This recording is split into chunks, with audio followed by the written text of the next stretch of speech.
Bien, entonces vamos a comenzar la clase.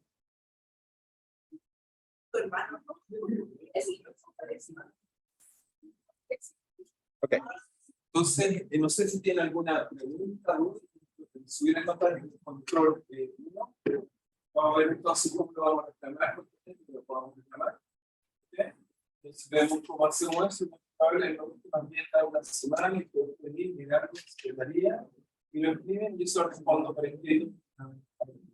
Y eso lo respondo para escrito, digamos, vía un curso. Me parece eso más justo porque a mí me gusta así, no todo el mundo me gusta así, es más hablado. Me parece más justo porque evita a veces ese tipo de discriminación y cosas que me parecen incorrectas, digamos. Y cuando uno, por ejemplo, al ver a una persona en distinto de lo escrito, además es mucho más cuidadoso cuando lo escriben, nadie pone su nombre de nota, solo que uno tiene que ser capaz de estar escrito, que como documento. Sí, eso me parece un poco más correcto en mi opinión personal. Guardar que sea así, pero también bajar si los auxiliares les gusta discutir esa razón discriminatoria, se habla así de rojo. A mí no me gusta, cuando era no me gusta, ya que era muy justo. Pero bueno, a mí me gusta más de todo. Después de tarea también, sí que pronto lo haremos. También, como quiero decir, hemos tenido varias perturbaciones, no es que no haya querido, pero las han habido, digamos, sin querer, digamos, guardar que no ocurra más, digamos. Creo que me queda una salida más, digamos, creo que una semana muy buena, por resolverlo, y esa es mi otra perturbación. Entonces también un estudiante me escribió porque quería quizás más evaluaciones voluntarias, y estoy pensando cómo hacer eso. Una de las posibilidades que se me ocurre es o hacer más ejercicios voluntarios, quizás un día extra, quien quiera más, solo voy a mantener todavía voluntario y obligatorio, como digamos hasta ahora, pero si alguien quiere mejorar sus notas, quizás dar una opción más, que todo que ver qué tipo puede ir, tiene la materia y da, digamos, el ejercicio al respecto. ¿Sí? Eso me parece también algo relevante. ¿Sí? O sea, la idea de eso es que lo que quiero es que todos puedan de alguna forma estudiar.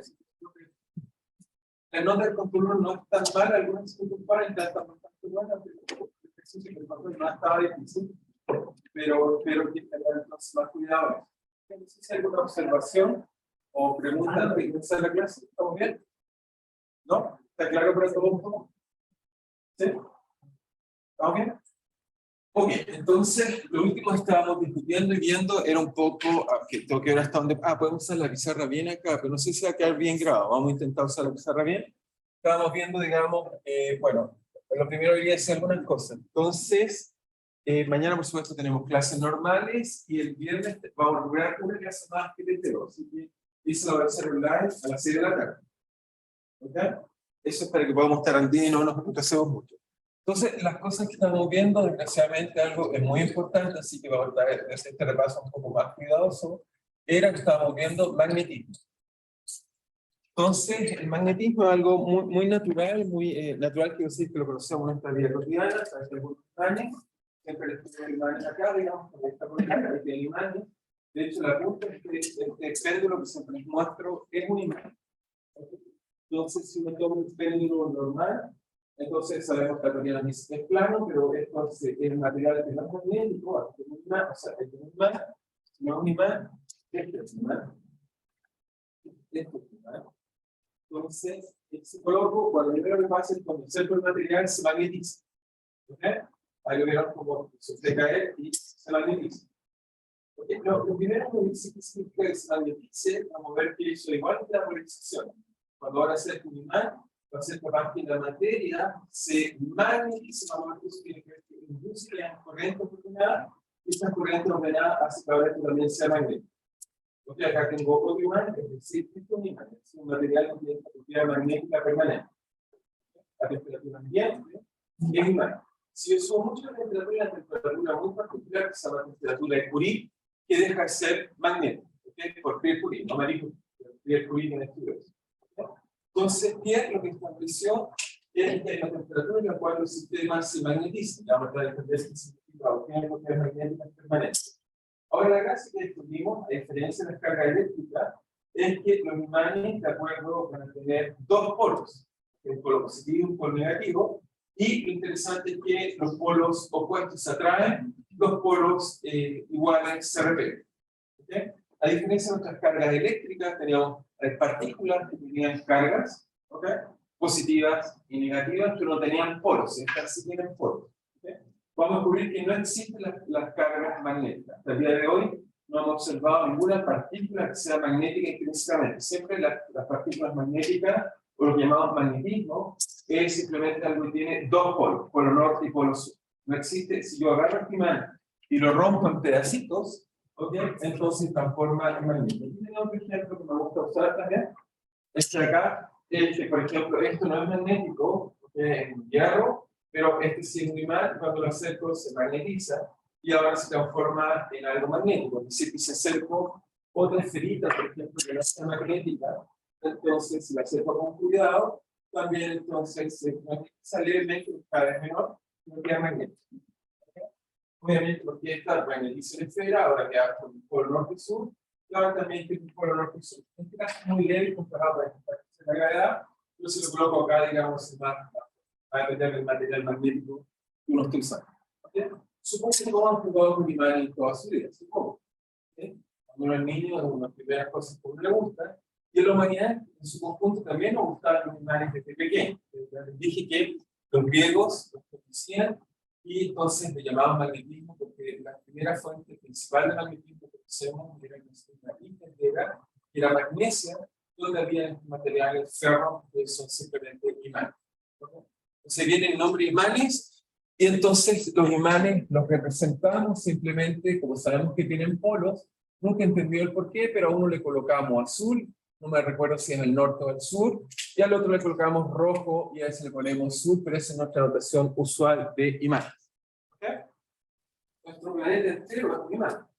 ¿Okay? También esta premonición ha sido fundamental para la navegación. Entender por qué es un imán la Tierra lo vamos a entender de a poco, vamos a ver que hay corrientes turbulentas en el centro de la Tierra que permiten tener un imán macroscópico, el cual se está moviendo, de hecho, no es un imán muy estático, pero es muy útil para nuestro transporte. Entonces, como vemos, lo que simplemente les dije la vez pasada es que si uno coloca norte y norte, eso se repele. Si uno coloca norte y uno coloca sur, entonces eso simplemente se atrae. Hasta ahí, entonces todo bien. Eso es como lo que uno aprende de pequeño y espero que haya sido una imagen importante. El cambio radical en la comprensión del curso, si no tenemos un curso de electricidad, un curso de magnetismo, la parte importante fue lo que les dije que hizo Orestes. Orestes va a ser la primera persona que hace este experimento que tomaba una brújula es imán, o algo que se magnetiza, y se dio cuenta que cuando pasaba corriente, entonces se cambiaba. Por lo tanto, descubrió que las corrientes inducen magnetismo. Eso fue el gran descubrimiento de Orestes. Y después va a venir varios personajes que ustedes ver, también va a estar Biot Savart, que van a descubrir las teorías que les voy a demostrar, pero todo eso es muy complejo como lo descubrieron, así que lo que les dije que la forma que a mí me parece más pedagógica es copiar lo que hemos hecho hasta ahora de electrostática. Es decir, les voy a dar la fuerza magnética, voy a inducir con el campo magnético, y poco a poco vamos a ir aprendiendo. Creo que es más fácil aprenderlo así. Entonces, ¿cuál es la idea? ¿Cuál es el secreto? Entonces, a partir de Orestes, a partir, en realidad, bueno, son más personas, a partir de Orestes, entonces tenemos, y también varios personajes, como Biot Savart, eso es muy importante, vamos a ver que la verdadera fuerza fue hecha por Biot Savart, y después la fuerza, Biot Savart lo que descubrí es que si tenemos un cable con un campo magnético, cuál es la fuerza que tiene, pero es macroscópico. Y el otro personaje importante es Ampère. Ampère va a estudiar la interacción entre dos cables. Obviamente estas personas no tenían cables que se movían, tenían cables. Y estudiaban cómo los cables se interactuaban. Y lo divertido es que con eso podemos usar la ley que les voy a mostrar hoy día. A partir de esto entonces encontramos lo que llamamos la fuerza de Lorentz, que es una fuerza un poco especial, distinta, que nos va a permitir entender las cosas. ¿Cuál es la fuerza de Lorentz? Entonces lo que descubrimos es que cuando tenemos una carga, ya no basta que alguien me diga tengo una carga, además me tiene que decir con qué velocidad se mueve esa carga. ¿Ok?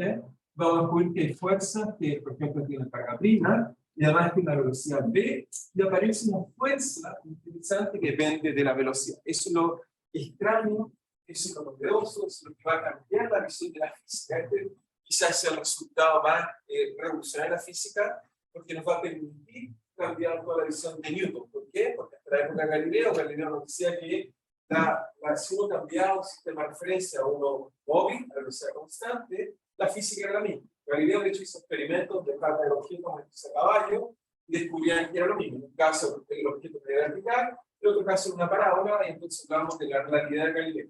Pero en este caso, el problema es que si la fuerza depende de la velocidad, va a depender entonces del observador. ¿Okay? Va a depender de quién lo vea. ¿Okay? Si yo me muevo con la velocidad de la partícula, entonces no hay fuerza magnética. ¿Okay?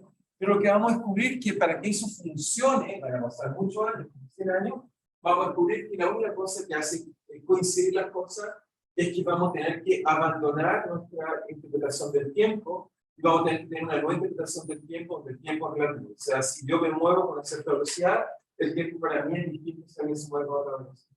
Todo eso se soporta en esta teoría tan simple relativista que la gente no se dio cuenta, ni siquiera Lorentz se dio cuenta cuando lo escribió, va a ser Einstein quien se va a dar cuenta que aquí hay un problema, y habían dos opciones. O creíamos que la fuerza de Lorentz estaba mala, o creíamos que la teoría de Newton estaba mala, y Einstein optó por creer que la fuerza de Lorentz era correcta, y eso nos lleva a la conclusión irrenunciable de que el tiempo entonces es relativo.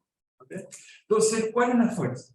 La fuerza entonces que va a descubrir Lorentz es, obviamente, como tienen carga, la fuerza tiene una parte que es eléctrica, que es puramente eléctrica esa fuerza, y esa fuerza nos dice entonces que simplemente la fuerza ya la conocemos bien, depende proporcional a las cargas, si son de igual signo se repelen, signos opuestos se rechazan. Obviamente estoy calculando, se dice, pero ¿cuál fuerza? Estoy calculando la fuerza que Q' ejerce sobre el de acá. Esta es la fuerza que estoy calculando. Y entonces, esa estaría por esta constante universal, que ya sabemos lo que es, epsilon 0, que en realidad tiene que ver con que si un medio se polariza, cada vez que saco más y más la materia, llega un momento que esa intensidad tiene un valor constante, y eso es epsilon 0. Pero como nosotros somos macroscópicos, no tenemos vacío, siempre hay un medio. Entonces ese medio lo que hace es que esta intensidad se apantalle, y eso lo llamamos constante dieléctrica, pero cuando llegamos al vacío, le llamamos la constante dieléctrica del vacío. Eso ya lo entendemos bien. Ahora, por otro lado, esto nos da que esto era proporcional a R menos R', donde R' está la fuente de la fuerza, R menor R' al cubo, eso quiere decir que va como el inverso de la distancia al cuadrado. ¿Okay? Esa es la parte eléctrica. Y la parte magnética, que es la parte novedosa, interesante, nos dice que también va a ser proporcional a las cargas. Si no hay carga, no hay fuerza magnética. También va a haber una intensidad que tiene que ver con la capacidad de que el medio se magnetice. Todavía no le enseñamos magnetización, pero la misma idea que en vez de se polarice, se va a magnetizar, se vuelve como pequeño imán. Ya vamos a entender cómo se hace eso. Y esa magnetización del vacío o ese límite lo llamamos μ0. ¿Okay? Eso es la permeabilidad magnética del vacío. Y esto obviamente, a diferencia de lo que hemos descubierto, primero que depende de la velocidad y es el producto cruz de la velocidad de una partícula, cruz de la segunda, cruz la posición relativa entre las partículas. ¿Okay? Es un poco extraña esta fuerza, tiene algo que depende de la velocidad, vamos a hablar sobre ella, pero esta es la fuerza que llamamos magnética o la parte magnética de la fuerza. ¿Okay? ¿Es claro usted? No sé si alguien tiene dudas, donde la vez pasada no les dije, pero profesor mencioné que epsilon 1 partido por epsilon 0 multiplicado por 1 partido por epsilon 0 multiplicado por μ0 es la velocidad de la luz, todavía no hemos visto eso por qué, pero si uno calcula tenemos un que llega a menos 7 unidades de ¿qué? Obviamente unidades de Newton, a dividirlo por carga al cuadrado, multiplicarlo por círculo al cuadrado, también viene por velocidad al cuadrado, así que al cuadrado, y por distancia arriba al cuadrado. Eso es μ0. Pero lo más importante en realidad para μ0, lo que nos va a importar es que 1 partido por μ0, epsilon 0, da este constante fundamental de la física, y es la velocidad de la luz, por carga este Coulomb, y esta es velocidad de la luz. Lo siento, es la misma C, pero es usual, es luz, y esto por supuesto estamos hablando de carga, Coulomb. ¿Ok? ¿Está claro usted? Con esto resumiendo, pero simplemente es para que se entienda bien. ¿Estamos bien hasta ahí? ¿Lo que tenemos? ¿Sí? Entonces tenemos esa cantidad que está ahí que nos va a poner por ahí. Entonces, con respecto a esto de acá, ¿Qué más podemos decir interesante? Lo otro que podemos decir interesante es que, bueno, dijimos varias cosas la vez pasada, magnitud, calculamos que la fuerza eléctrica es mucho más grande que la fuerza magnética. Lo segundo, que copiando esta idea que les dije de que habíamos hecho que todo nuestro campo eléctrico fue simplemente, tomamos toda esta parte de acá, la escribimos así, y a toda esta parte de acá le llamamos campo eléctrico, y usamos la noción de campo eléctrico. Ahora queremos introducir la noción equivalente. Esta noción equivalente la llamaríamos noción de campo magnético. Pero ¿cuál es esa noción equivalente? Entonces uno dice la partícula de acá, lo que es propio de ella es la velocidad y la carga. Por lo tanto, todo lo que venga de acá, salvo la carga de ella y su velocidad, vamos a hacer un nuevo campo. Este nuevo campo es ¿cuál? Bueno, venimos acá, entonces ¿dónde está? Aquí está la carga y aquí está la velocidad. Y todo lo otro lo vamos a llamar campo magnético. Es decir, que vamos a llamar, simplemente vamos a buscar la carga por la velocidad, plus algo que lo vamos a llamar campo magnético. ¿Ok? Entonces, hacemos la misma analogía que hicimos acá, pero ahora este B, que es lo que ve, en este caso está acá, este B, entonces va a ser el campo magnético que genera una partícula cuando se mueve.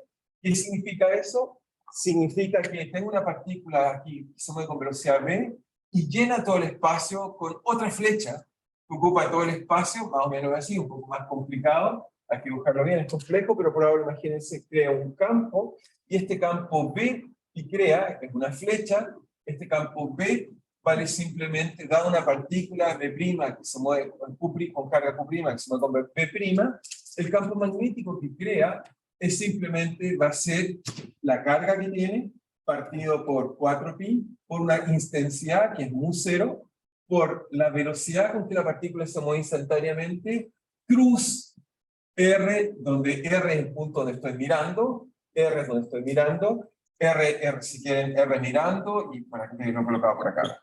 R donde estoy mirando, R, y R', el lugar donde está la partícula que se está moviendo en este caso. Y eso dio por al cuadrado, al cubo. ¿Ok? ¿Estamos bien? Simplemente hacemos la misma idea, pero ahora algo que depende de la velocidad. Entonces, eso nos da esta fuerza un poco muy rara, que vuelve a existir de esta forma así, típicamente a esta la que llamamos fuerza de Lorentz. Pero vamos a ver que en realidad la fuerza de Lorentz, ya la gente como Biot-Savart o Ampère, la tenían, simplemente que no la tenían para partículas, la tenían para cables, porque eso lo podían tener cables, no tenían corriente. De hecho, ustedes tampoco tienen partículas, tienen cables. Entonces, si ustedes estudian cables y encontramos todo este tipo de relaciones, que vamos a ver cómo las descubrieron en el lenguaje de cables, pero que va a todo derivar de acá. O sea, con esto, en una parte que si quieren tenemos un arco de fe, después del estado de Biot-Savart, es todo lo que vamos a construir se basa en rehacer eso. ¿Ok? ¿Estamos bien? ¿Alguna duda ahí? ¿Estamos claros? Entonces, lo primero también que vamos a hacer de eso que está ahí es, esta fuerza es rara, depende de la velocidad. Entonces, ¿cómo se comporta esta fuerza? De hecho, vamos a hacer algunos ejemplos de ella. El primer ejemplo que vamos a hacer un caso clásico hasta acá. Lo dejé acá. No, está aquí. Entonces, acá hay un campo magnético. El campo magnético colocamos un imán, como estos que están acá, o lejos un imán. Y entonces, tenemos lejos la fuente, pero no sabemos cómo funciona. Esto rojo, el campo magnético. Y lo que vamos a hacer es que vamos a colocar partículas. Aquí en este caso hay dos partículas. Entonces, voy a demostrarles cómo funciona. En este caso de acá, lo que tenemos es una partícula que tiene una velocidad inicial, por ejemplo, en X o en Y, juego con ella, y entonces el computador lo que hace es que me da la trayectoria. Vamos a tratar de resolver cómo funciona una partícula en un campo magnético. Tengo dos partículas, bajo el efecto del campo magnético, como el de la velocidad, hacen trayectoria un poco extraña. ¿Por qué? Porque depende de la velocidad. Vamos a ver cómo eso aplica y cómo eso ocurre en un sistema como este. Así que las fuerzas magnéticas hacen este tipo de cosas, les gusta que las cargas se muevan.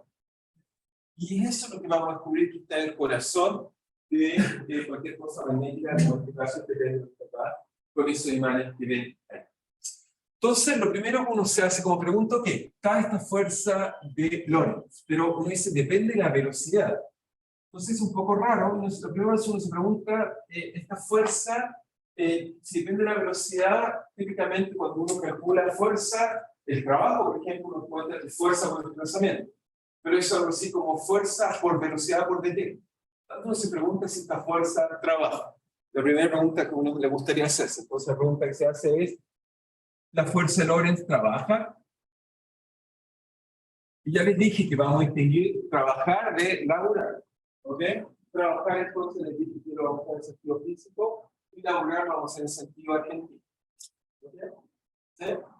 Trabaja para su fuerza por el crecimiento, laborar cualquier otra cosa que ustedes asocian a trabajar, tiene fuerza por el crecimiento. Entonces, la fuerza trabaja. Entonces, vamos a decir, la fuerza trabaja. Entonces, es la pregunta que nos hacen. Entonces, uno dice, bueno, el trabajo lo definimos simplemente como cualquier cosa, va a ser simplemente la integral de, si me doy una posición RA o una posición RB, de una trayectoria A, la integral de camino, de F por DR. Eso, por supuesto, podemos hacer cambios de variable, y eso simplemente dividimos por DR, por DT, y multiplicamos por DT, y eso entonces ahora transformamos en una integral que parte en un tiempo de 0 y llega a un tiempo de 1 en cualquier lado, y se nos queda que es F por V por DT. ¿Ok? Y entonces, eso que nos dice que en este caso, si tomo la fuerza de Lorentz, la fuerza entonces de Lorentz tiene en este caso algo así como la carga por la velocidad, cruz V, y esta fuerza, entonces si me pregunto cuánto vale el producto punto de F punto B, obviamente, ¿qué es lo que descubrimos? ¿Cómo debería ser este producto punto? Si esta viene de algo así, ¿cuánto debería valer ese producto punto? ¿Cuánto debería valer este punto punto? Tengo B cruz B mayúscula, V cruz B punto V, ¿cuánto vale? 0. ¿Por qué? Porque son obviamente paralelas esas dos cosas. ¿Ok? El producto cruz por definición siempre tiene que ser ortogonal. No hay vuelta que dar. ¿Ok? ¿Estamos bien? Así que esto nos dice que esta fuerza no trabaja. O sea, esta fuerza de Lorentz estamos viendo ahí, estas partículas se están moviendo, simplemente se pueden mover sin trabajar. ¿Okay? O sea, esta fuerza de Lorentz hace que, por ejemplo, el electrón va a girar toda su vida y no hay trabajo. No hay trabajo. ¿Okay? Eso es lo primero que uno interpreta. No hay trabajo.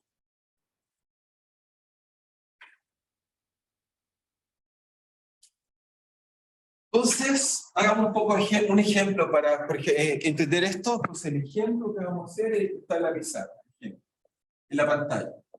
¿Cómo entender cómo funciona esta fuerza de Lorentz para un poco desarrollar nuestra intuición? Solamente no estamos tan acostumbrados a ver algo que depende de la velocidad. La única fuerza que conocemos que depende de la velocidad es la disipación, la fricción húmeda, pero esa fricción sí trabaja, esta no trabaja, es algo un poco distinto. Entonces el ejemplo que vamos a hacer es que me doy un campo magnético fijo, supongo que está dado, y entonces este campo, como está dado, vamos a suponer simplemente que está aquí, y colocamos entonces una partícula en él, y nos preguntamos, bueno, ya sabemos, el computador está diciendo cómo son las trayectorias, nos preguntamos dado una partícula, entonces, dado una partícula en un campo magnético constante, una partícula con carga Q, ¿ok? Da una partícula con carga Q afectada por un campo magnético vertical, por un B vertical. Entonces, encuentre la trayectoria. Entonces, tu problema, si quieren, clásico de la mecánica, pero aquí necesitamos una fuerza rara. Entonces, ¿cómo resolvemos este problema? Bueno, una idea fácil. Obviamente, hay que suponer que la partícula tiene masa, se podría decir que tiene carga Q, y masa, obviamente, M. Entonces, nos diría que la partícula se le pasa una ecuación, si quieren, a Newton, o pasamos a Newton, diríamos simplemente que es la masa por, en este caso, la aceleración, la partícula, o si quieren, d a t2 de r, vale simplemente en este caso la fuerza, la única fuerza que hay. Vamos a suponer que está simplemente afectada por este campo magnético vertical que está acá, así que eso nos debería dar simplemente, debería ser así como la carga por la velocidad de la partícula, cruz V. ¿Ok? Cruz V. Es decir, que eso es la carga por la velocidad cruz del campo magnético. Eso es lo que deberíamos calcular. En este caso está aquí. Entonces, primero que deberíamos calcular cuánto vale ese producto cruz. Lo calculamos lo reemplazamos en la ecuación, integramos y resolvemos el problema. ¿Okay? Entonces, ¿cómo calculamos este producto cruz que está ahí? B cruz B. Eso simplemente lo hacemos de la siguiente forma. Hacemos el producto cruz. Obviamente el campo magnético es vertical. Es decir que lo único que voy a usar como anchas por ahora, voy a convertir B por ahora es simplemente un cierto B en la dirección Z unitaria. Entonces eso me queda que B cruz o V cruz B es igual a simplemente X. Entonces me queda esto BX, BY, BZ. Entonces me queda Y por Z. ¿Ok? Y acá me queda V, que en este caso es 0, 0, V. Y por lo tanto, en este caso me queda que X unitario, que me queda en X unitario, me queda que, me queda simplemente este por este. Entonces nos queda el producto de, ¿qué cosa? Este por este, nos queda BI por B. Y después no nos queda nada más. En Y nos queda entonces este por este 0. Y me queda, también me queda entonces, ¿cómo? BX por, okay, acá dije, sí, BX por B, muy bien, alguien lo dijo muy bien. Solo estaba checando el signo que me quedara bien. ¿Ok? Me tiene que salir un menos. Vamos, entonces, el primer caso era, dijimos que el menor era esto por este, menos este por este, y después en Y es esto por este menos esto por este. Así que me queda el signo menos acá, y eso me queda en Y unitario, y en Z nos queda 0 porque solo nos queda 0, así no nos queda nada más, así nos queda eso. ¿Ok? Nos queda solo eso. Y por lo tanto, ¿qué significa esto? Significa que si ahora escribimos la ecuación de movimiento que queremos resolver por componentes, un poco más fácil, entonces ecuación de movimiento, entonces ¿qué nos da? Nos da que en Z tenemos que es M, Z 2 puntos igual a 0, no es fuerza. En Y es M y 2 puntos igual a la componente Y, es menos BX por B por B. En X es M por X 2 puntos igual a simplemente BI por B. Sí, nos faltó por supuesto la carga. Obviamente hay una carga Q aquí, así que nos faltó Q, y esas son las ecuaciones de movimiento que queremos resolver, que de hecho el computador está resolviendo ahí. Simplemente volvemos cuando movamos los parámetros, que es lo que está pasando, pero el computador está resolviendo exactamente esta ecuación que vemos ahí.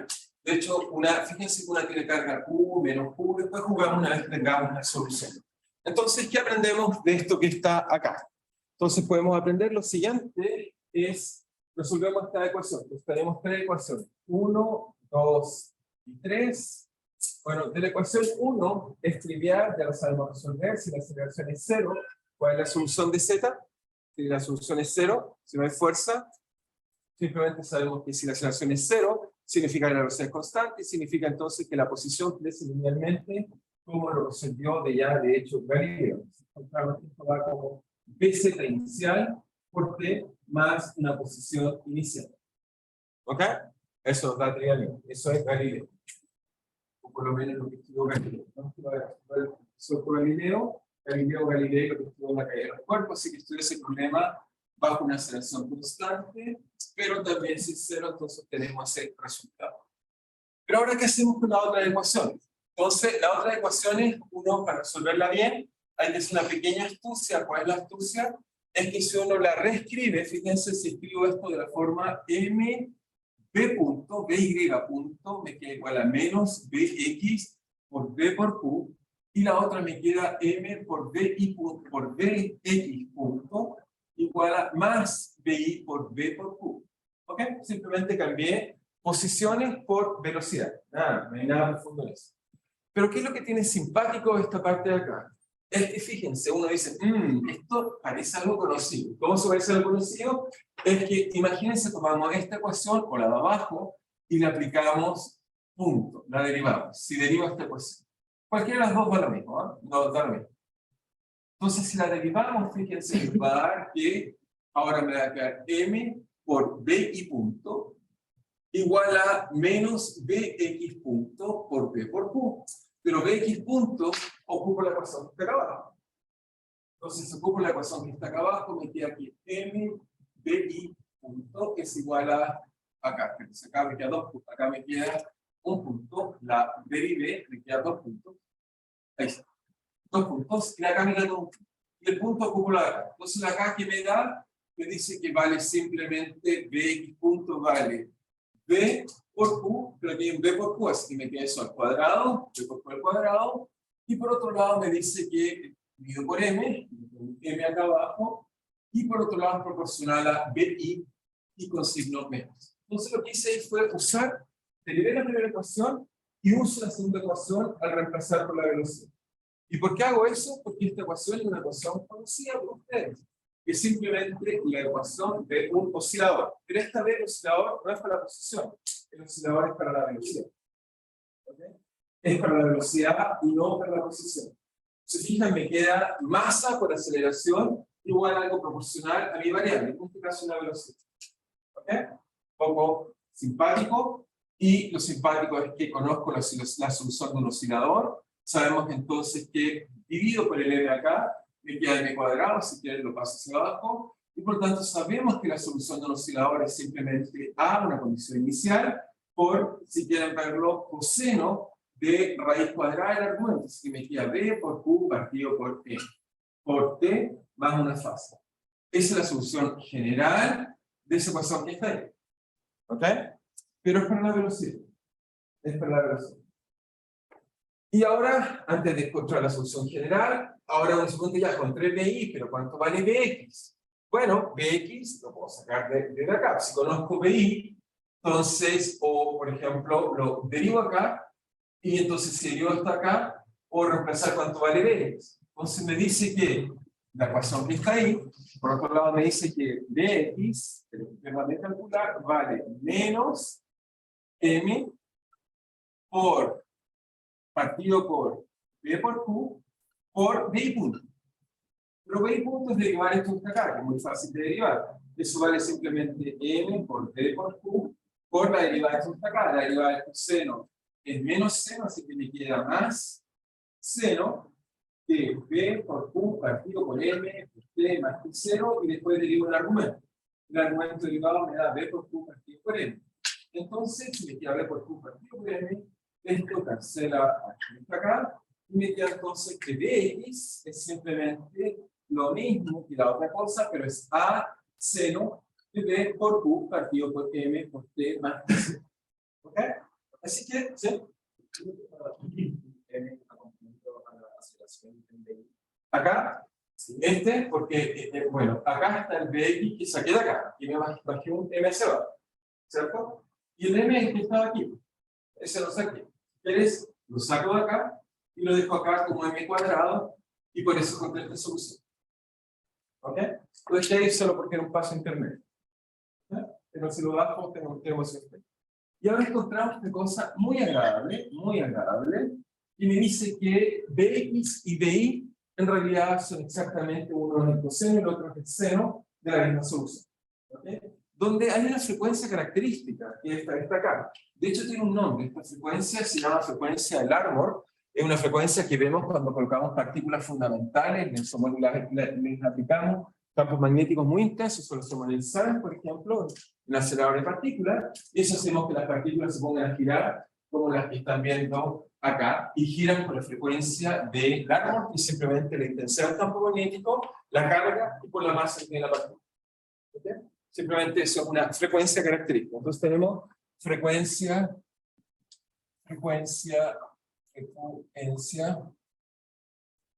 del Larmor, y esta frecuencia en este caso vale simplemente B por la carga partido por la masa. Es una frecuencia, es decir que si quiere acá poner colocado A coseno de omega T más Tc. Es simplemente una frecuencia muy característica de cómo las partículas giran bajo la influencia de un campo magnético. Ahora, pero me dice, sí, pero ¿qué estoy viendo allá? No estoy viendo esto acá. Por supuesto, esto lo puedo integrar y escribimos la solución general acá. ¿Cuál es la solución general? Bueno, Z, ya dijimos que Z va con una condición inicial, que es la condición de la velocidad en Z, inicial por T, más una altura inicial, llamémosla Z0. X es simplemente integrar eso que está ahí, pero si lo integro me queda entonces A, La primitiva de seno, entonces, es coseno, un signo menos. Después simplemente esto me queda por la frecuencia del árbol, B por Q partido por M, por T más T0. Y obviamente cuando derivo esto me va a aparecer un prefactor, así que me aparece M para que se cancele su esta acá, partido por BQ, para que me dé esa velocidad. Y obviamente esto sería la condición inicial. Obviamente para T igual 0, esto me da un valor 0. No es que hay que sumarle una constante. Obviamente este 0 me fija cuál es la posición 0 que estoy usando. Y el I, lo mismo. Así que el I me queda entonces, me va a quedar en este caso la primitiva del coseno, así que eso es seno. Me queda A seno de B por Q partido por M, T más T0, ok, por M partido por DQ.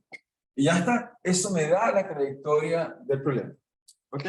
¿Qué me dice esto? Bueno, primero que nada me dice que obviamente como es coseno y seno, si tomo x cuadrado más y cuadrado, me sale que eso es constante, es A, la función inicial. ¿Ok? Si tomo x cuadrado más y cuadrado, me da A cuadrado. ¿Eso qué es? Bueno, es el radio del círculo que estamos viendo acá. Cuando las partículas se mueven, eso es simplemente el radio. Estoy describiendo un círculo. ¿Ok? ¿Y por qué me da una espiral? La espiral me da porque simplemente en la dirección vertical, si yo me doy una condición inicial, simplemente crece con esa velocidad hacia arriba. Y eso es lo que están haciendo las trayectorias. Entonces veamos que ahora las trayectorias funcionan. Por ejemplo, tenemos B, B, BZ. Si BZ lo hacemos 0, veamos si lo podemos hacer 0. Si hacemos BZ 0, vamos a resetear todo esto. Si hacemos Z igual 0, veamos si lo podemos hacer 0, 1, y no. BZ en este caso no lo puedo hacer 0. Eso quiere decir que la trayectoria siempre está... Ahí estaba 0. Si lo coloco en 0, por ejemplo, la partícula azul, y lo hago partir, entonces, en este caso no puede subir, porque tengo solo la componente Z 0, la componente I me da algo como A coseno de la árbol, y la otra me da A0, y por lo tanto me da una órbita circular que estamos viendo ahora en esta. ¿Sí?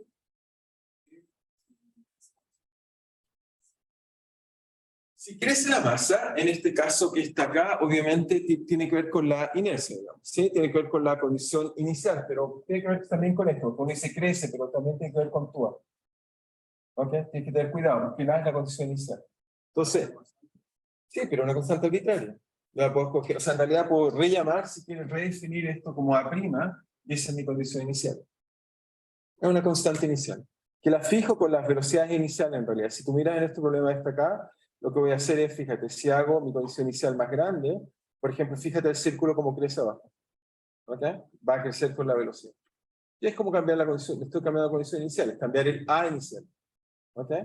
Yo, ¿sí? Entonces, se puede imaginar que el tipo de una partícula así, el masa distinto para las iniciales, porque ahí en ese caso se puede crear. Pero sí hay que indicar, empiezan a interactuar también con la fuerza eléctrico-suave, por supuesto. Tenemos como algo para hacer algo un poco más complejo. Y de hecho, fíjate otra cosa que no mencionaste, me parece más natural. Una es positiva y la otra es negativa. Eso me enseña que una gira en un sentido y la otra gira en otro sentido. ¿Por qué? Si yo cambio el sentido de Q, entonces el coseno no cambia, porque el seno es tanto una gira en sentido horario y el otro antihorario. ¿Okay? Y así como escribimos las partículas positivas y negativas en nuestra orden de partículas. Aplicamos intensos campos magnéticos. Lo que hacemos realmente son celuloides gigantes, son conductables, superconductores enormes, un toroide. Entonces, todo el campo magnético al interior es homogéneo y de esta forma colocamos electrones, colocamos partículas cargadas y con este tipo de fuerza podemos hacer que se vayan moviendo así y así las hacemos funcionar. Es así como controlamos realmente las partículas fundamentales. Hacemos esto, pero lo hacemos en laboratorios muy grandes, digamos, donde tenemos campos magnéticos muy intensos. Los campos magnéticos, como les mostré la clase pasada, son débiles. O sea, este campo, como dice, es muy fuerte, ¿qué voy a hacer? Los más intensos que tenemos son los de diorino, material, ya tenemos por qué es tan fuerte, tiene que ver con tiene spin, tiene unas órbitas que lo hacen muy fuerte el campo magnético, pero mi mano sin problema lo rompe, o sea, no tengo ningún problema de romper la fuerza magnética. Ustedes me caen a veces más fuerza de la fuerza magnética. Pero en estos imanes que tenemos en el CERN no podrían hacer esto, son muy fuertes. De hecho, cuando uno tiene campos con superconductores, uno tiene relojes, salen volando y se pegan así. De hecho, una patente física, tenemos un superimán, un superconductor, hacer experimentos, son muy intensos, así que igual que que sacar sus propiedades, cosas así, porque se pegan y no cuidado. Y no es nada que se pegue, no tener aparato, el teléfono se arregló, cortar a nada, claro, no lo para, uno piensa que el reloj es más valioso. Ok, ¿estamos claros ustedes? ¿Se entendió entonces el problema de por lo menos la fuerza Lorentz? ¿Está claro de todo? ¿Sí? Muy bien, entonces una fuerza extraña que va a durar muchos años entender bien cómo va a dar origen a la relatividad, pero por ahora para nosotros es una fuerza que viene de la velocidad y eso es lo que estamos tratando de entender. Muy bien, entonces vamos a hacer algunas observaciones que aprendemos del campo magnético y qué cosas podemos hacer interesantes con él. Entonces lo primero es que uno dice, ok, ¿qué podemos hacer interesante con él? Hasta ahora tenemos partículas, pero nuestra vida cotidiana no son partículas, sino que son cables. Así que vamos a hacer algunas observaciones interesantes de campos magnéticos que podemos usar. Entonces, observación.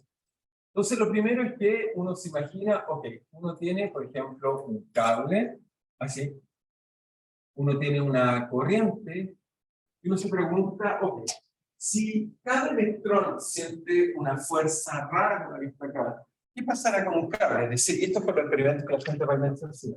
Es decir, uno se daba una corriente, uno colocaba un campo magnético, por ejemplo, vertical, y uno ponía un cable, y uno se preguntaba, ¿qué fuerza siente el cable? Y eso fue lo que descubrieron. Se dan cuenta que colocaban cables, los cables se movían. Esas cosas extrañas. Fue así como empezaron a descubrir esta teoría magnética bien. Entonces, aquí entonces nos imaginamos, son muchas partículas pequeñas y se están moviendo. Entonces uno diría, bueno, la fuerza, si yo tomo un pedacito de esto que está acá, un pedacito infinitesimal, la fuerza que siente ese pequeño pedacito infinitesimal, cada pedacito de esta curva va a aportar, pero este pedacito que está aquí, ¿cómo aporta la fuerza? Bueno, eso debería ser algo así como el de carga que tengo, voy a asumir por simplicidad por ahora, que todas se mueven con la misma velocidad, plus el campo magnético externo. ¿Ok? Debiera haber algo así. Pero aquí tenemos el primer problema, pero el de fuerza ¿de qué? Porque la pregunta es, ¿este cable lo aproximo por un volumen o lo aproximo por un cable? En ambos casos tienen expresiones que están relacionadas, pero distintas. Entonces, lo primero es que vamos a suponer, no sé cómo llamarlo, ¿cómo quieren que llamemos? Cable gordo y cable delgado, ¿está bien?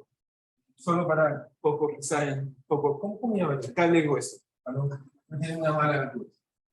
Y este delgado, ¿está bien? ¿Está bien? Entonces, para el cable grueso, lo que tenemos es que el DQ, entonces el caso grueso, vamos a ver grueso, entonces en este caso el DQ vale simplemente, ¿qué vale? El DQ vale el de densidad de carga por de volumen. ¿Ok? Y por lo tanto, en ese caso, en el caso grueso, el dF de un pequeño pedacito sería simplemente ρ por velocidad dv cruz p. Entonces uno dice, ¿qué puede ser este? Bueno, esto está acá, si lo integro, fíjense, uno dice, pero aquí tengo ρ por velocidad. Eso que está ahí es lo que llamamos densidad de carga, así que esto es J vector ahora, cruz V por de volumen. Así que lo que uno va a descubrir, lo primero que descubrir es que un cable bajo la fuerza del campo magnético, un cable gordo, bajo la fuerza del campo magnético, la fuerza total que va a sentir ese cable va a ser simplemente la integral, en este caso, de volumen de J cruz V. ¿Ok? Ahora, cuando la gente hizo este experimento, lo hizo cable delgado, no cable gordo. Sí, encontró otra expresión primero, más simple que esto. ¿Ok? Pero esta es correcta, esto es más general de hecho. Entonces, para cables delgados, la fuerza que uno va a sentir, porque están de acuerdo, o sea, cuando toman un cable como este, ustedes dirían, ¿gordo o delgado? ¿Gordo o delgado? Delgado.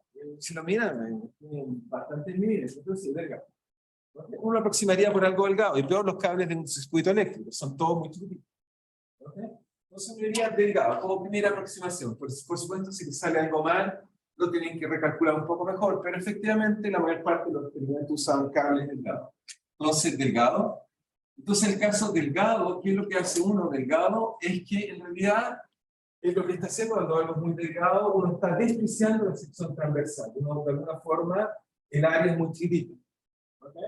Entonces, uno dice en ese caso que ¿qué lo que está diciendo? Se vuelven acá, es que este DF que estamos calculando ahí, en realidad, uno simplemente va a suponer que la sección transversal es constante, no afecta en nada, y por lo tanto este DB que está acá, uno lo va a escribir como ρ por D, por DS, por DL, ¿ok?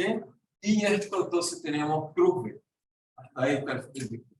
Entonces lo que uno va a hacer esta vez es que uno va a agrupar esa área por esa velocidad y eso que está ahí, y uno dice, bueno, si yo integrara sobre el área uniforme, entonces lo que vamos a tener, digamos, es simplemente el campo magnético, o sea, el campo de la corriente. Pero el problema es que esto es una flecha, y uno comúnmente no tiene flecha para la corriente. Entonces, ¿cómo uno resuelve este problema? Es que la flecha, el DL, fíjense, el DL del cable sería justo lo que va en esta dirección. En esa dirección va el DL. Exactamente la misma, porque la integración en transversal sería DS, pero el DL va justo en la dirección del cable. Y por lo tanto, lo que hace uno es que va a decir, mira, esto si lo integro, esto va a ser la corriente, la flecha y la corriente que se la paso al DL y nos queda así. ¿Ok? Es decir, ¿qué es lo que hice ahí? Hay una pequeña sugerencia. Lo que hago es, supongo que como el cable es muy delgado, la corriente solo se puede mover en la dirección del cable. Y por lo tanto, la flecha del B se la pongo al DL y la velocidad se la pongo al intensidad, se la pongo a la corriente. Porque la corriente era integral de J.ds.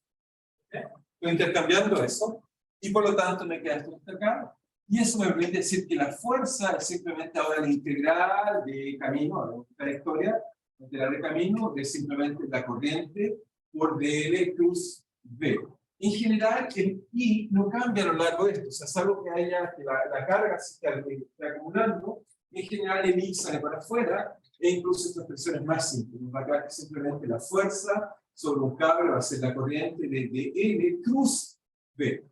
Y esta es la expresión más usual. ¿Okay? Entonces uno va a decir de esta fuerza, fíjense, Lorentz, cuando hemos llegado para cables, se va a traducir simplemente que la fuerza es la intensidad de corriente que pasa por el cable, integral de trayectoria de dl cruz v. Eso nos da la fuerza. Esta es la fuerza sobre un cable. Delgado. ¿Ok? ¿Está claro? Eso es exactamente el mismo que no me quedó claro el cambio en la notación vectorial de Ok. Lo que hice fue acá, fíjate, te recuerdo varias cosas. I valía J por ds. Y eso era una escala. Pero acá tengo ds por J, pero estoy perdiendo la dirección. ¿Ok? Otra forma de entenderlo es que tú dirías, fíjate, voy a separar la dirección. Voy a colocar esto es ρ por la velocidad o la rapidez. Usamos el lenguaje como en inglés, ¿sí? La rapidez, tomando el módulo, pero la flecha me la guardo acá. Esto lo multiplico por ds y acá tengo b, si quieres b unitario, o b partido por b. ¿Ok? ¿Estás de acuerdo hasta ahí? Eso que está ahí sería, si quieres verlo así, es una corriente. Corriente de punto de I por ds. Y la flecha que me queda acá, multiplicada por delta N, voy a llamarlo simplemente como son paralelos, eso que está ahí lo voy a llamar delta N. Porque siempre la corriente va en la dirección del lado. La corriente no se está saliendo del lado que viene del lado. Ese es su. ¿Sí? No es fuerza. Tú dices, te está diciendo que la fuerza va a depender en qué dirección va al campo magnético. Ah, no son, bueno, sí, en ese caso me fuerza la luna. Se mueven. Sí. Así podemos, por ejemplo, un todo aparato, lo que hacemos es que le pasamos por dentro, subimos o bajamos un switch. Sube para arriba y para abajo el cable. Puedo hacer un ejemplo de eso si quieres para que lo entiendas bien, pero esto fue realmente lo que hacemos, o sea, no lo hacemos a nivel de partículas, lo hacemos a nivel de cable, es decir, deja ilustrar lo que acabas de decir. Por ejemplo, si yo quisiera, imagínate, tener un botón o algo que suba o baje algo, ¿ok? Por ejemplo, quisiera algo que subiera o desconectara un cable a través de pasar una corriente. Si hay un circuito que cuando alguien aprieta un botón pasa una corriente y eso corte algo, lo sube lo baja. Por ejemplo, yo aprieto un botón y la puerta se abre, cosa que nos pasa todo el tiempo. En muchos lugares hay que poner su tweet o apretar un botón para que la reja se abra. Entonces, sí, como verán, ¿cómo lo muevo? ¿Okay? Y el principio para hacer eso simplemente ocupas esto, o sea, ¿cómo lo haces? Lo haces simplemente, hagamos un ejemplo para que ustedes aquí podríamos hacer un switch. Ejemplo, no sé, ejemplo, ¿cómo llaman eso? Portón eléctrico, no sé cómo llaman, si les mueves el cable, pueden abrir la red, ¿cómo llaman eso? ¿Portón eléctrico? ¿No? ¿Cómo llaman? O, se me olvidó. La llave eléctrica, no sé, esta cosa que se me olvidó cómo llaman. ¿Cómo lo llaman? No, portón eléctrico. Solo le tengo que utilizar la cerradura electrónica. Muy bien, cerradura. Muy bien, gracias por toda la palabra. Cerradura electrónica.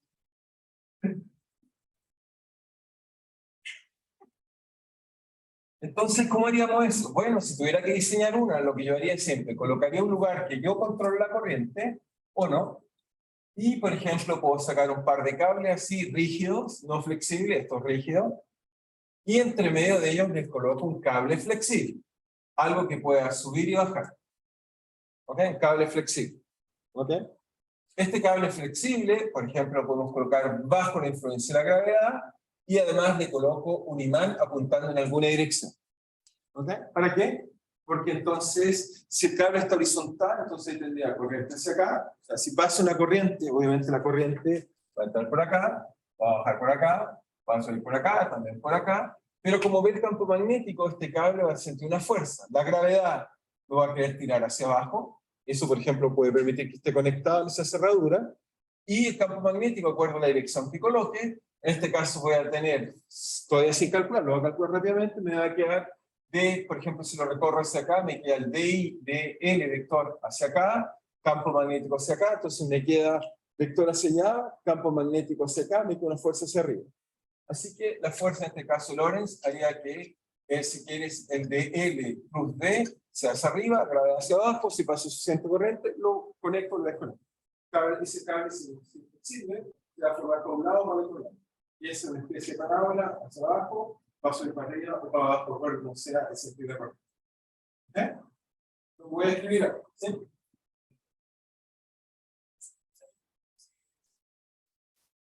No, para la corriente da lo mismo. O sea, si tú dices, si yo tomo mi cable, este está acá, y lo doblo hacia arriba, ¿ustedes creen que la corriente es distinta si lo doblo hacia abajo? La corriente es la misma. De hecho, ahora hay corriente, le da lo mismo. ¿Sí? No. Es macroscópico, es realmente corriente, no es a nivel de electrones, es a nivel de miles de electrones que están viajando. ¿Ok? Hago eso exactamente. ¿Ok? Y con eso, entonces cuando las personas en realidad tienen un condensador, cuando aprietan un botón, se descarga el condensador, o sea, lo conecto al condensador, cierro el switch, pasa la corriente, y eso hace entonces se llama ¡pah! Se tira hacia atrás. ¿Ok? Tan simple. ¿Ok? No tiene ningún principio más que eso que está ahí. Entonces, ¿cómo eso lo escribimos ahora en nuestro lenguaje? Uno diría, bueno, si uno quisiera calcular cómo es la fuerza o cómo funciona, uno dice, bueno, varias cosas. Obviamente esto lo va a asociar a una masa m. Por un lado tengo la fuerza de gravitación, que debería ser algo así como la masa por la gravedad.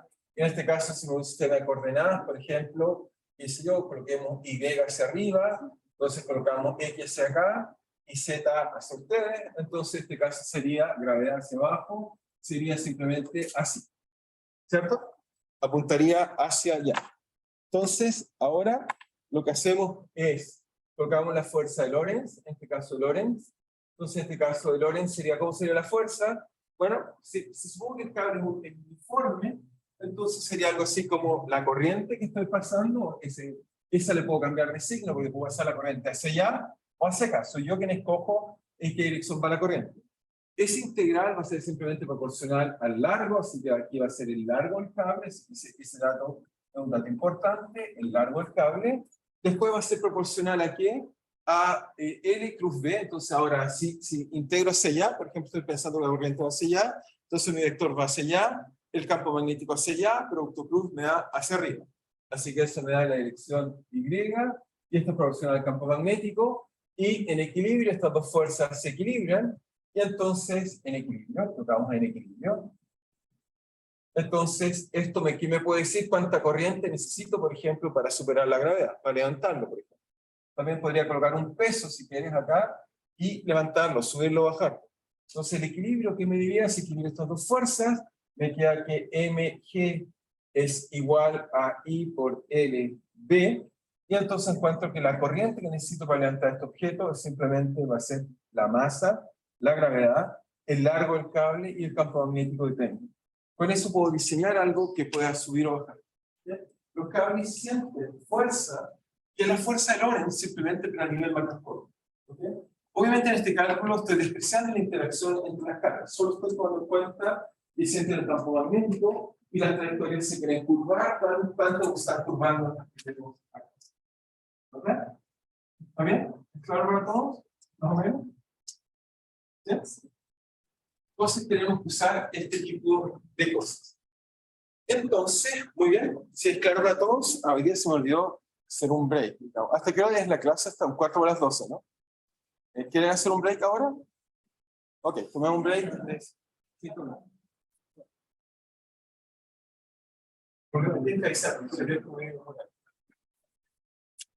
Bueno, aquí es que no conozco el animal. Su cuerpo tiene que estar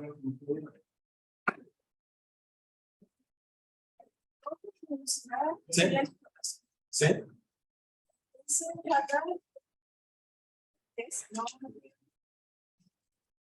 Es una general.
Sí, mira este cable. O sea, ¿cuánto es cero? Dice que en realidad esta visión es de hacia allá, es la corriente por el. Sí, es una aproximación, por supuesto, lo correcto y exacto no es eso,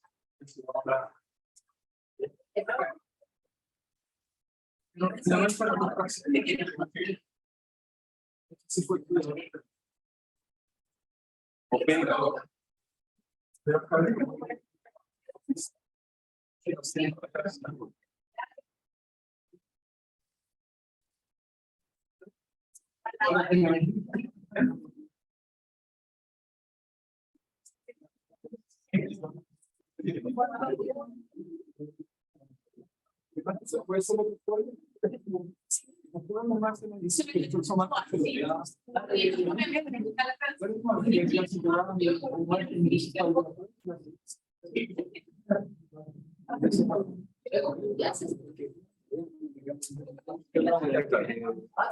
de corriente y son los electrones que se están moviendo. Pero ¿por qué se movería como todo el cable? ¿sí? Si Porque lo que tienen que hacer es cada uno trata de hacerlo. Esa es la prueba electrónica. Pero cada uno que hace la fuerza del orden, el campo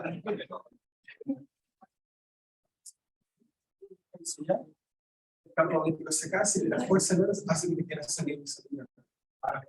Y ese efecto por el orden lo va a acelerar el sumo de. pero entonces debería cambiar de función.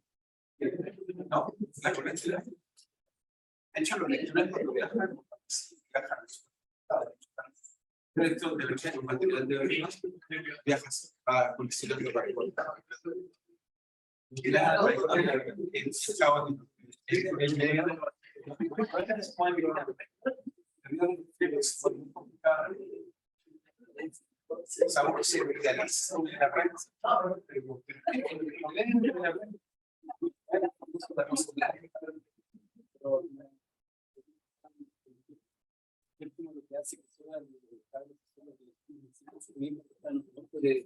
campo eléctrico que sirve, ahora siempre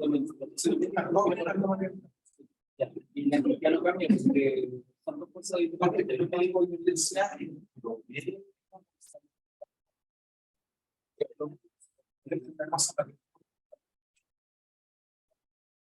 Es un problema, no hay una parte problema. No es que todos los electrones están haciendo algo.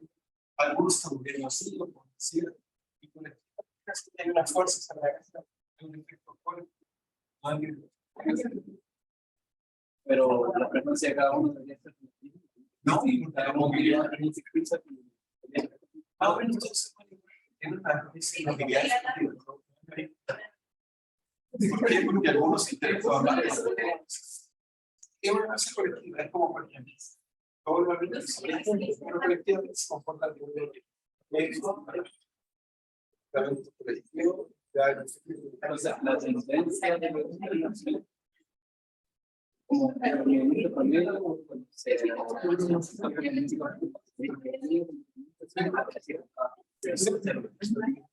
totalmente cuando los electrones están pasando, sienten una fuerza que está tirando todo el sistema.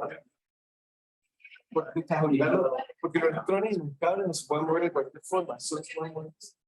Si no puedo obligar a los efectos de así, se pueden mover más lejos. Entonces, como no puedo moverse, es lo que dice.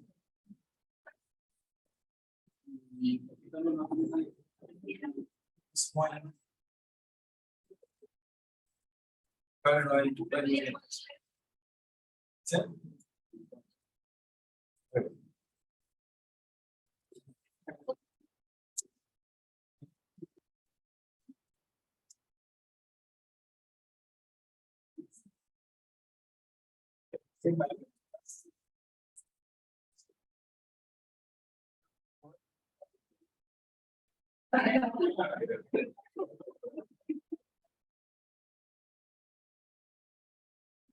Ok. Bien, entonces vamos a continuar. Entonces vamos a hacer unas observaciones más. Vamos por acá.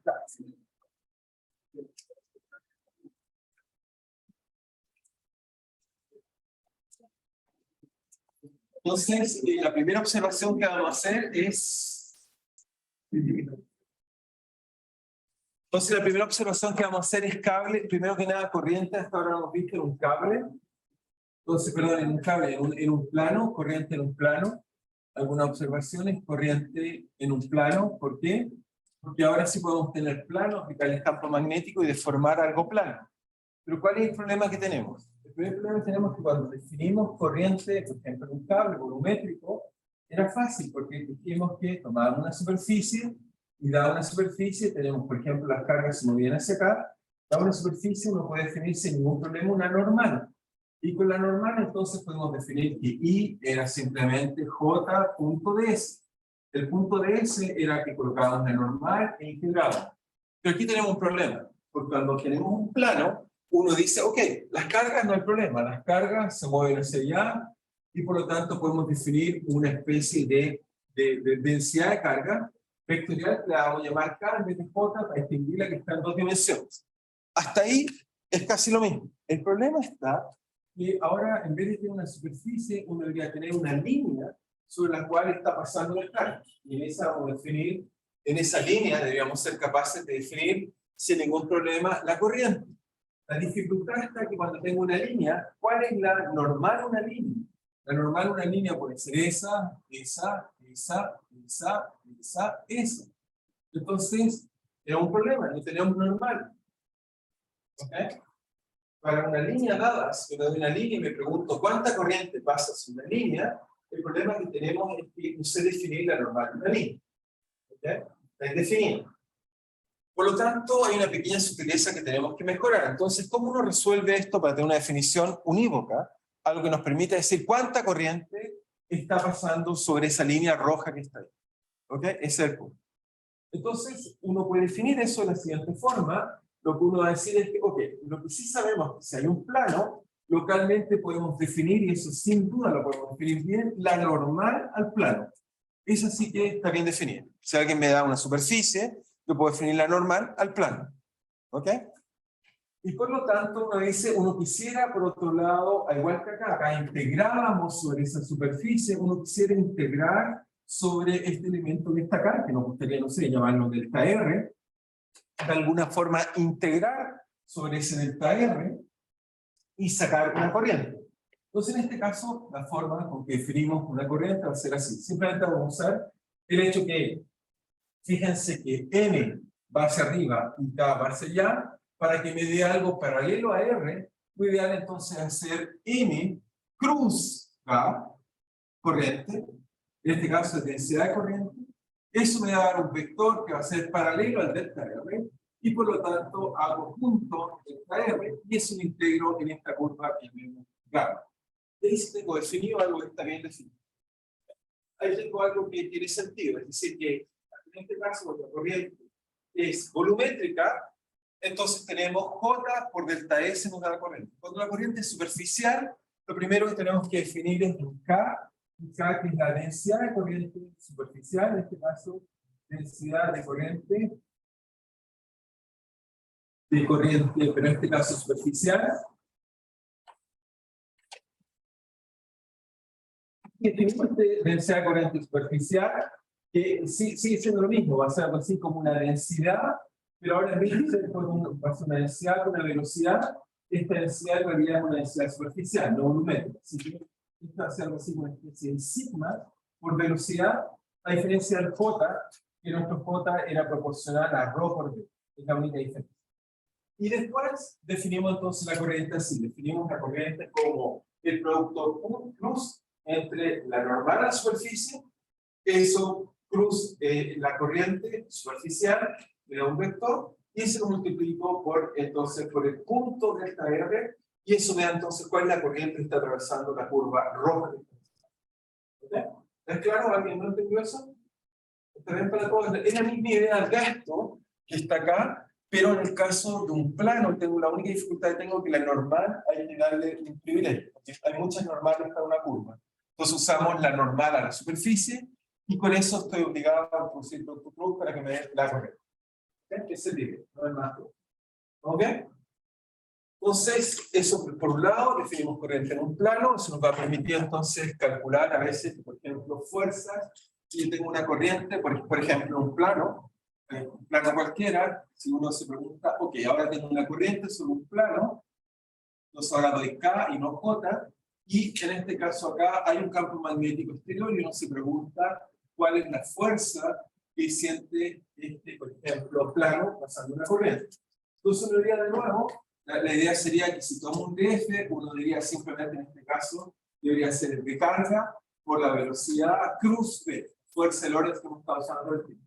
La única diferencia en este de carga, en este caso va a ser simplemente, va a ser un D superficie, va a ser un D sigma, entonces va a quedar sigma por D cruz V, por en este caso un DS, en este caso una corriente superficial, es lo único que carga.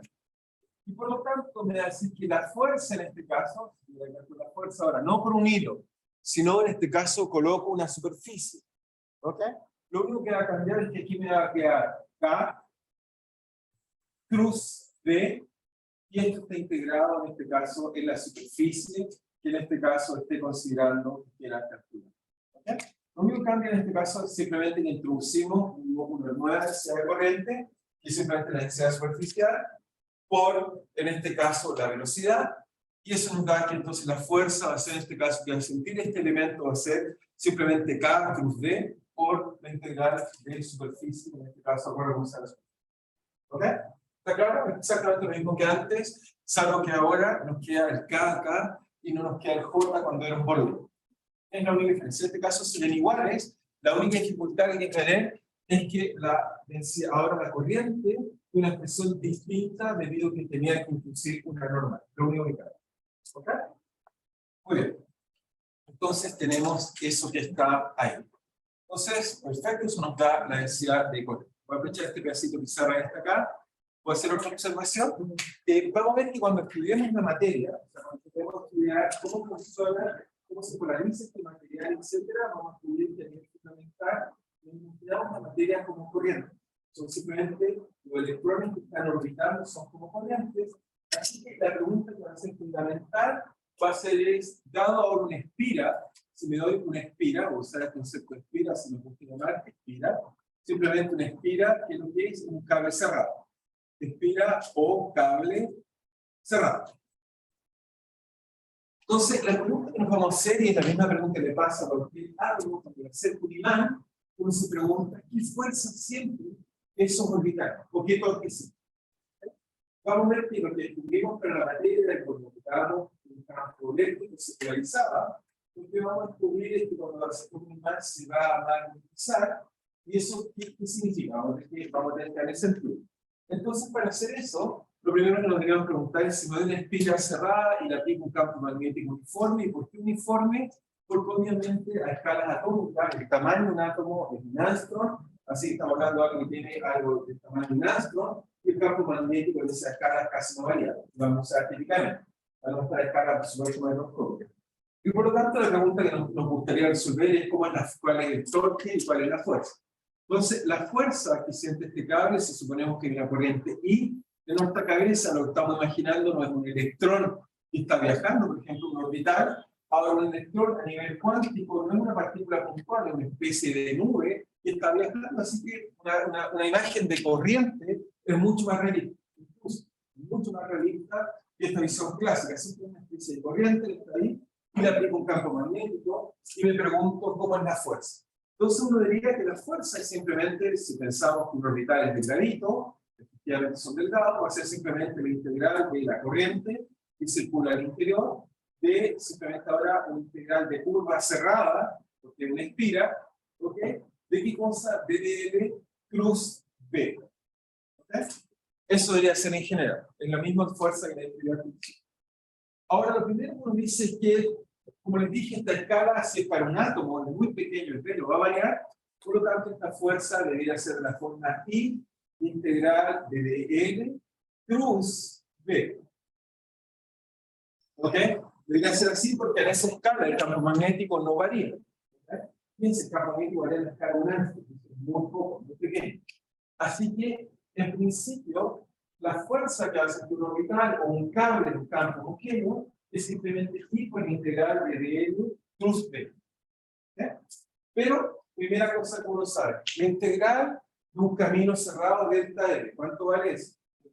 0, tanto ahora simplemente sumar la flecha, eso que está ahí es, si quieren lo hacemos geométricamente, 0, efectivamente, es tomar un camino cerrado y sumarle la flecha tangente. Obviamente, si le doy una vuelta en horario o antihorario, siempre va a dar 0, porque nos imaginamos cualquiera sea el camino, no digo que sea algo bonito, ¿ok? Y entonces, si voy allá, esto hace esto, etcétera. Y entonces, cuando hago esta suma, descubrimos que obviamente esta integral de dl es simplemente geométricamente, por ejemplo, si parto acá, es sumar algo que va ahí, después va ahí, después va ahí, si lo voy sumando, va hacia allá, después hacia acá, etcétera, hacia acá, hacia acá, hacia acá, y eso nos da 0. ¿Ok? Basta simplemente colocar la flecha, y una vez que descubre entonces que la integral obviamente es 0. ¿Sí? ¿Estamos todos de acuerdo? Así que nos dice, lo primero nos dice que cuando yo tomo un imán, y lo acerco a los orbitales atómicos, ellos no sienten fuerza. Un cable cerrado bajo el efecto de un campo magnético no se traslada. Si hubiera una fuerza, se movería para arriba o para abajo, o para el lado. Pero no hay fuerza. El primero nos dice que, esto de acá nos dice, y hacemos observación, un cable cerrado en un campo magnético no siente fuerza. ¿Ok? Entonces, observación, un cable cerrado, lo vamos a llamar espira aquí en adelante, espira, no siente fuerza magnética, no siente fuerza magnética para campo uniforme, por supuesto, para campo uniforme. para campo uniforme. Si el campo no fuera uniforme, ahí sí siente fuerza. Por supuesto, si el campo es más intenso en una zona de otra zona, entonces no lo puedo sacar de integral, y ahí sí que la suma de estos vectores no es la misma, y va a ser que la suma en un camino cerrado sea distinto de cero, y ahí sí el sistema va a sentir una fuerza. ¿Ok? Pero si es homogéneo, no siente fuerza. Y eso va a ser vital cuando queramos explicar la materia. Ahora la pregunta es, ¿y el torque? Y aquí sí va a pasar algo extraño. No sé si va a sentir un torque. Eso sí va a ser importante, y esto nos va a explicar por qué los materiales en el futuro se magnetizan. Entonces nos pregunta el torque. Entonces, ¿cuál es la idea del torque? En la misma idea, tenemos cables cerrados, siempre campo magnético, pero ahora nos preguntamos si es que hay un torque no nulo. Entonces el torque, en este caso, el torque sería ¿qué cosa? Bueno, tenemos que escribirlo luego, entonces sería, bueno, primero que nada es R plus F, el torque para un pedacito chiquitito, sería simplemente, primero que vamos entre torque, sería algo así como simplemente R plus D. ¿Cierto? Después, eso si lo integramos, entonces nos va a quedar que simplemente, eso nos va a quedar la integral de circulación de ¿qué? De R cruz. Sale un I que lo puedo sacar para afuera, supongo que la corriente no está cambiando el material, lo saco hacia afuera, me queda dr, ¿ok? Entonces me queda dr cruz P. Nos queda esta expresión para el torque. ¿Sí? Ahora veamos qué podemos hacer con esta expresión, a ver si le podemos dar un sentido.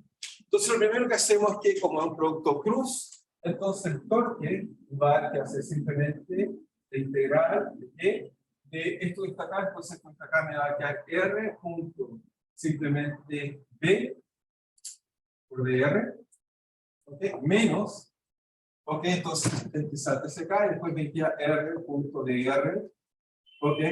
Por B.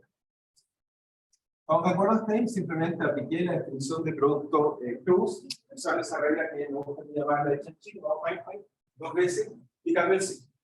¿Ok? ¿Estamos bien? ¿Estamos todos de acuerdo ahí? ¿Cómo? Son productos puntos, sí. Este es producto punto, esto por este punto, vector, esto por este producto punto, vector. ¿Sí? El B acá, esto ya es escalar, así que eso es simplemente un vector en esa dirección. ¿Ok? Entonces, ¿qué hacemos con esto de esta acá? Bueno, lo primero es que si el campo magnético es, vuelvo a insistir, homogéneo, ponemos homogéneo, uniforme. Entonces, si es uniforme, me queda esta integral que está acá, pero esa integral es muy fácil porque me queda R porque está R, eso es una integral exacta, eso es B de R cuadrado menos, una integral cerrada de una derivada exacta, es simplemente evaluar los extremos, pero como la integral es cerrada, eso es cero. ¿Ok? Eso es cero porque es simplemente una integral total, y entonces como integral de camino, los extremos son los mismos, cero. ¿Ok? Así que la primera parte de acá no aporta esta integral. Ahora la segunda de acá, ¿cómo aporta? Esta sí va a aportar. Entonces, para aportar hay que hacer un pequeño truco para poder darse cuenta qué es, para poderla reconstruir de nuevo. Y entonces, ¿cómo hacemos eso? Hacemos de la siguiente forma. Entonces, para hacer eso, lo que voy a hacer, voy a usar una identidad. ¿Cuál identidad voy a usar? Es que si tomo la integral cerrada de aquí, de R punto B por R. ¿Ok? Eso es cero. ¿Sí? Esa integral que está ahí, eso debería ser cero. ¿Sí? ¿Estamos de acuerdo? ¿Por qué funciona la integral total? ¿Sí? No hay nada que está haciendo ahí tramposo, lo estoy diciendo que es un diferencial total. ¿Sí? Y de ahí veamos si podemos hacer algunas cosas útiles que se parezcan a esta integral de acá. Eso es lo que quiero hacer. Entonces uno dice, bueno, esto acá debería ser por construcción de ADR por B, ¿ok? Por, esto debería ser igual, por otro lado, B por R, más simplemente la integral también de un camino cerrado, gamma, decide ahora aplicarlo, obviamente, al de B no lo puedo aplicar, así me queda R.B, B como depende diferencial, por D. Y eso tiene que ser cero por la construcción anterior. Por lo tanto, que me queda de lo que tengo acá, acá tengo R.B por DR, que es lo que está acá. ¿Ok? Así que eso que me dice que esa integral es R punto B por DR es igual a menos la integral de, si quieren, B por DR por R. ¿Sí? Estoy haciendo eso que está ahí. Simplemente lo igual. Me da una identidad. Me dice que esto está acá, es igual a esto, pero con signo menos. ¿Ok? Una identidad. Una propiedad matemática. ¿De qué me sirve esto? Simplemente porque quiero construir algo que sea más familiar. ¿Qué es lo que quiero construir? Es que fíjense, si tomo esta integral y ahora la vuelvo a escribir como el torque, pero esta lo voy a escribir dos veces. Una escribo esta que está acá. Si escribo esta que está acá, y voy a escribir dos veces, así que la divido por dos. La primera la dejo igual. La dejo simplemente como la integral de R punto D por DR. La segunda ocupo la identidad que está allá, así que me queda vale menos la integral de B por DR punto R. ¿Ok? Simplemente escribí dos veces la integral, pero una vez media mitad usé la definición que tenía antes, la otra mitad usé la relación que está acá arriba. ¿Ok? ¿Por qué hago eso? Porque ahora, se fijan eso, ahora lo reconstruyo, es de nuevo un producto cruz, pero que me permita entonces hacerlo de la siguiente forma. Eso está ahí, si lo miran, es torque de qué? De la corriente dividido por 2 de la integral de qué cosa? De R punto de R cruz B. Si lo aplican de nuevo las reglas que les dije chanchito, van a encontrar esa expresión que está ahí. ¿Ok? ¿Y eso por qué es útil? Y aquí viene algo así que va a ser útil en todas nuestras expresiones del futuro.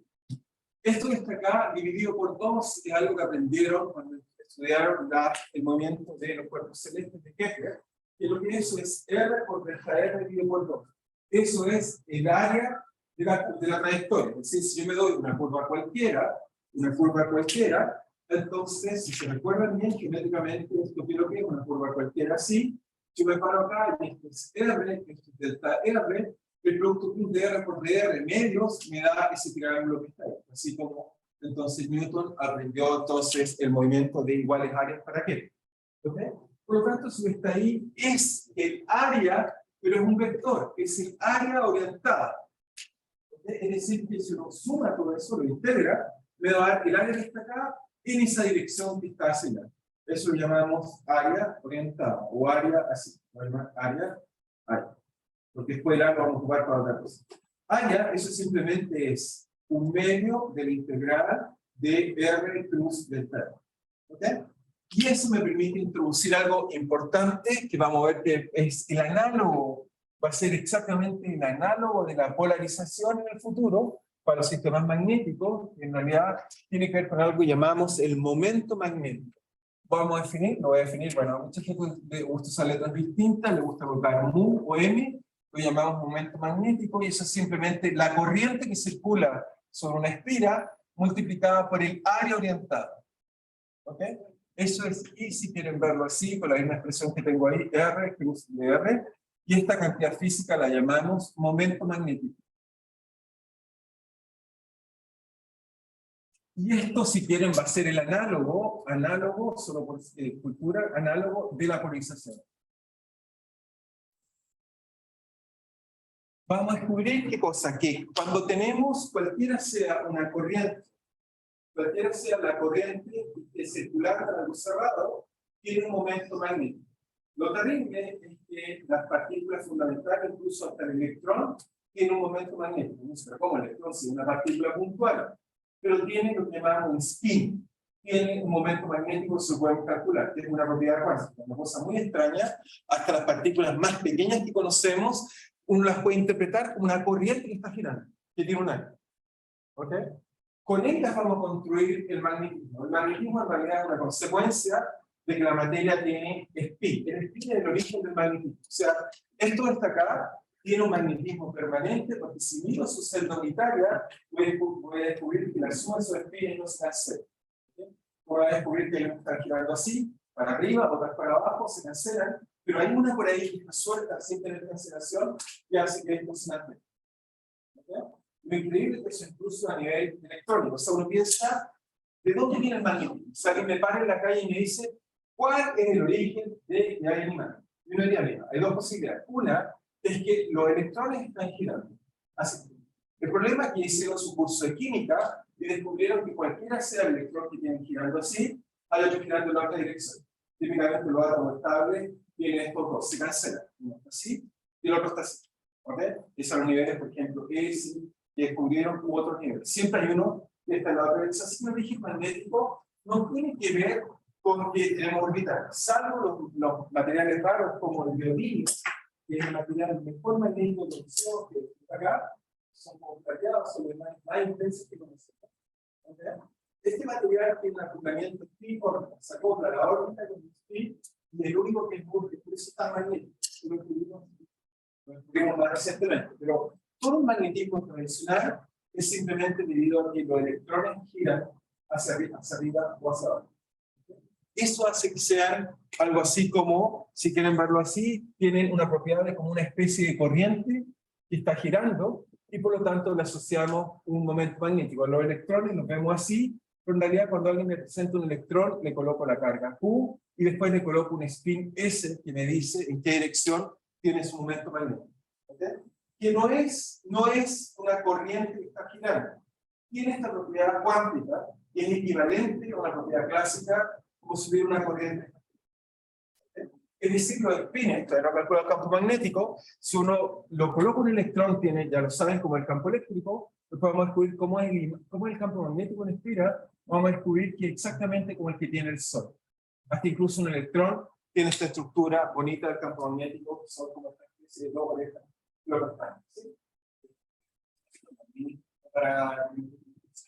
Lo que vamos a hacer después, cuando desarrolle la materia, voy a tomar el límite, el área de cero, que la corriente. Pero por ahora, el momento magnético, si lo quieres imaginar, es simplemente área por corriente. Por supuesto, a nivel de la materia, vamos a decir que el área es tan pequeña, cero, corriente muy intensa. Eso lo vamos a hacer. ¿Sí? ¿Ok? ¿Alguien está claro por acá? ¿Sí? ¿Claro? Entonces, ¿qué significa lo que acabamos de hacer? Lo que acabamos de hacer es, primero le introduje esta cantidad importante que es el momento magnético, que es simplemente amperes por metro cuadrado. Pero lo importante es esto acá. ¿Qué me dice esto? Me dice que cuando yo aplico, tengo por ejemplo una espira o tengo un electrón, le aplico un campo magnético, supongamos en esta dirección hacia acá. ¿Qué es lo que hace el sistema? No tiene fuerza, no se traslada. No es que la órbita se mueva en alguna dirección, no se puede trasladar. Pero sí tiene un torque. Y el torque que tiene va a ser igual a ¿qué? El torque que va a tener va a ser igual a el momento magnético que tiene, que es simplemente el área por la corriente, cruz V. Por lo tanto, ¿qué es lo que hace el sistema? Se va a girar. Y se gira hasta que el torque sea cero. ¿Y cuando el torque es cero? Cuando son ortogonales. ¿Okay? Y por lo tanto, cuando son paralelos. ¿Sí? ¿Están de acuerdo? O sea, cuando el torque se hace cero acá, ¿sí? ¿Estamos todos de acuerdo? Y por lo tanto, ¿qué es lo que debería hacer la espira en este caso? Si está ahí, ¿qué es lo que le gustaría hacer? Es girarse. Hasta colocarse así. ¿Sí? Ahí deja de sentir torque. Entonces, lo que pasa cuando uno acerca, ahora si quieren verlo así, un imán a cualquier pedazo de materia, hace todos sus orbitales traten de volverse paralelo a este campo magnético. Eso es lo que está haciendo. Y eso va a hacer que, por ejemplo, cuando acerca un material se ordene y se magnetiza. Magnetizar significa que todos sus orbitales se reorientan en promedio, por supuesto, en una dirección promedio. ¿Sí? Hagamos caso correcto. Puede ser así o así.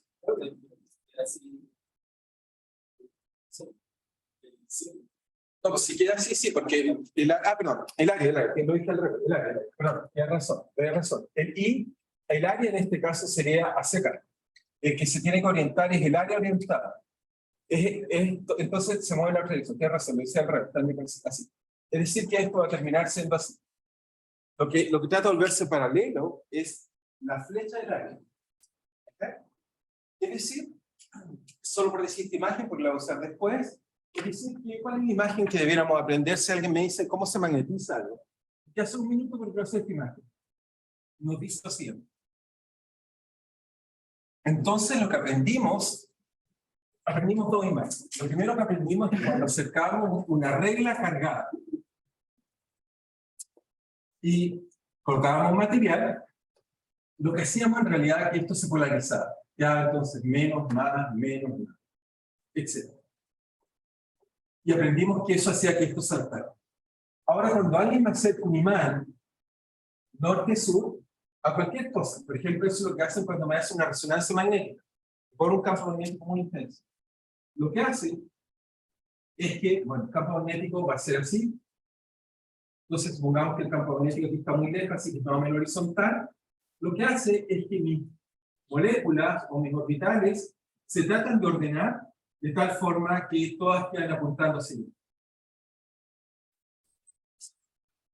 ¿Ok? Es eso lo que hacemos. En realidad lo que hacemos es ordenar.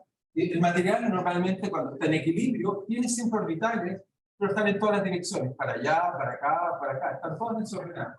Cuando aplico un campo magnético, se ordena para anular, si quieres, la forma. Eso lo que hace es que se magnetice y se transforme en un imán. De hecho, este de acá lo que hace es que crea un imán opuesto, que está haciendo exactamente lo opuesto. Así se trata de oponer a ese campo. ¿Okay? Así que vamos a tratar de descubrir eso, cómo funciona, y también vamos a tratar de ver cómo hasta ahora lo que nos falta todavía, que no lo he explicado, lo que vamos a hacer mañana en realidad, es cómo calcular B. Porque por ahora B supongo dado, pero mañana lo que vamos a calcular es calcular B, y después vamos a tratar de encontrar una ecuación, vamos a descubrir cuáles son su error y su eficiencia, tal como hicimos para los campos eléctricos. ¿Okay? No sé si hay alguna duda o pregunta. ¿Estamos bien?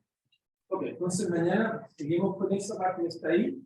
Y, bueno, obviamente el próximo martes no hay clases, estudiantes, si tenemos ejercicio, si vamos a hacer un ejercicio de fuerza del orden.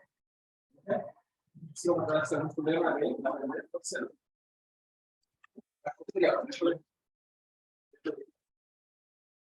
Y tenemos clases también el viernes, ¿no? Remota, se la ¿cómo?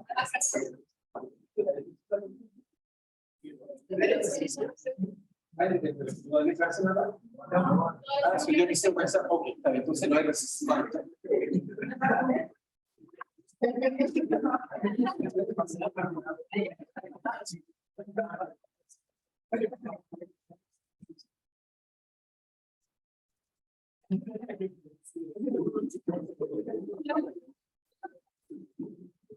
Yo pensé que teníamos clase, qué bueno.